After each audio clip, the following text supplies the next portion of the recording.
পাশে অনেক মানুষ ঘুমাই যাচ্ছে। সব থেকে শ্রেষ্ঠ জায়গা দুনিয়ার মাঝে যদি জান্নাত খুঁজতে চান, দামি জান্নাতের পরিবেশ খুঁজতে চান, তাহলে মসজিদে আসেন। আল্লাহ রাসূল সাল্লাল্লাহু আলাইহি ওয়াসাল্লাম সাহাবারা কি করতেন? বিপদে পড়লে কি করতেন? মসজিদে যেতেন। গুরুতর বিপদ, এরপর একটা বিপদই থাকে না, ছেলে মারা গেছে, সন্তান মারা গেছে, রিটার হয়েছে, ঋণে জর্জরিত আছে, নানান ধরনের বিপদে তারা মানুষের কাছে সাহায্য চাইতেন না, তারা উঁচু করে মসজিদে আসতেন।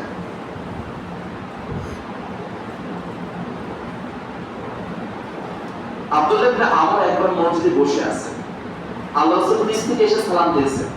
সালামে জিজ্ঞাসা করছে, আব্দুল্লাহ ইবনে আমর, এখন তো নামাজের সময় না, এখন তো মসজিদের মিনার থেকে তোমাকে আহ্বান করা হয়নি, কেন তুমি মসজিদে এসেছো? আব্দুল্লাহ ইবনে আমর বলতেছে, ইয়া রাসূলুল্লাহ, আমি ঋণে জর্জরিত, আমি দেনার ভারে ডুবে আছি, আমি এত টাকা ঋণ নিয়েছি যে আমি দেনা শোধ করতে পারছি না। এই কারণে আমি কি করেছি, আল্লাহর কাছে এসেছি। আর রাজ যিনি হচ্ছেন মালিক, আল্লাহ বলেছেন আল্লাহু গনি ওয়া আনতুম ফুকারা, আল্লাহ হচ্ছেন ধনী, আমরা কি বলতো ফকির। বিশ্বাস হয় না? আমাদের কাছে অনেক মানুষের বিশ্বাস হয় না, জানেন? যদি মানুষের বিশ্বাস হতো তাহলে মসজিদে এত চলে আসতো। কি আপনি ভুল কিছু বলছেন নাকি? চাচারা ঘুমায় যাচ্ছে, আমি রেসপন্স করতেছেন আপনারা, আমি মাত্র 20 মিনিট পর পারবো। আমরা মনে করি আমরা ধরি, যার কারণে কি করি না, মসজিদে আসি না। মানুষ কখন মসজিদে আসে বলেন? যখন মানুষের প্রয়োজন থাকে। আমি মসজিদে কেন আসছেন আপনি? আপনি নিজেকে প্রশ্ন করেন, কেন মসজিদে আসছেন? দেখবেন একটা উত্তর পাবেন, সেটা কি? কালকে কিয়ামতের মাঠে ডান হাতে আল্লাহ আমাকে আমাদের জান্নাতের সার্টিফিকেট দিবে। আমাদের একটা প্রাপ্তি আছে, সেটা কি? জান্নাত। জান্নাত পাওয়ার আশায় আপনি মসজিদে এসেছেন, তাই না? দেখেন এখানে অনেক মানুষ আছে কিন্তু দোকানদার, অনেক মানুষ আছে গাড়ি চালায়, অনেক মানুষ আছে অন্যের প্রতি কামনা দেয়। সবকিছু ছেড়ে এসে মসজিদে আগে ভাগে কেন আসছেন?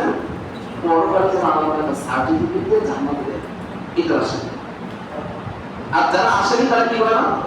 তারা নিজেকে ধনী মনে করে।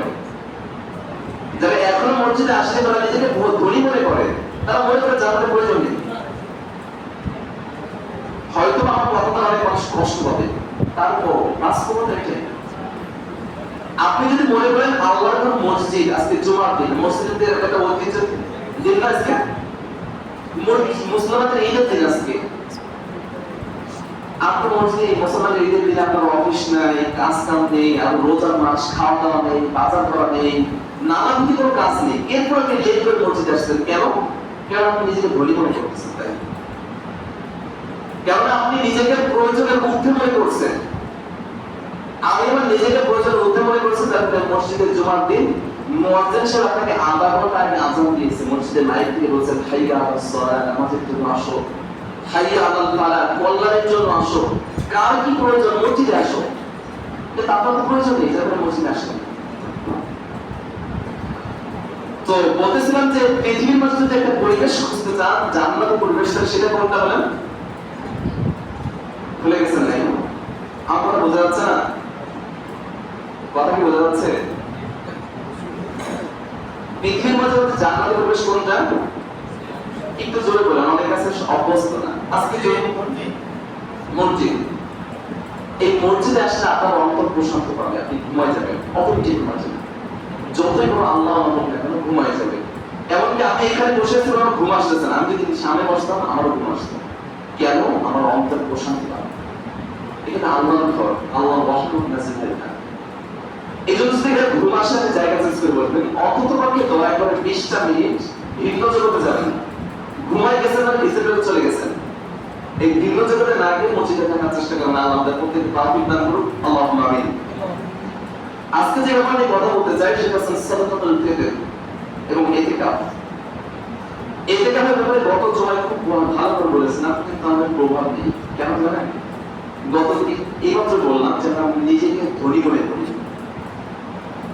পৃথিবীর মাঝে একটা ইবাদত সুন্নাত যদি আপনি খুঁজে খুঁজে বের করতে চান, অনেক সুন্নাত পাবেন, তবে একটা ব্যতিক্রম সুন্নাত, যে সুন্নাত আল্লাহ কখনো ছাড়েননি, সেটা কি? ইতিকাফ। এখন আপনার কাছে প্রশ্ন, যে সুন্নাত আল্লাহ কখনো ছাড়েননি সেটা আপনি কখনো করলেন না। আমি গতদিন উদাহরণ দিয়ে বলছিলাম যে পৃথিবীর সবথেকে চরম শত্রু, সবথেকে চরম শত্রু সে কি করে না? কোন শত্রুর সাথে এরকম আচরণ করে না। আমরা বিভিন্ন ক্ষেত্রে আল্লাহর সাথে আচরণ করি, কেননা সব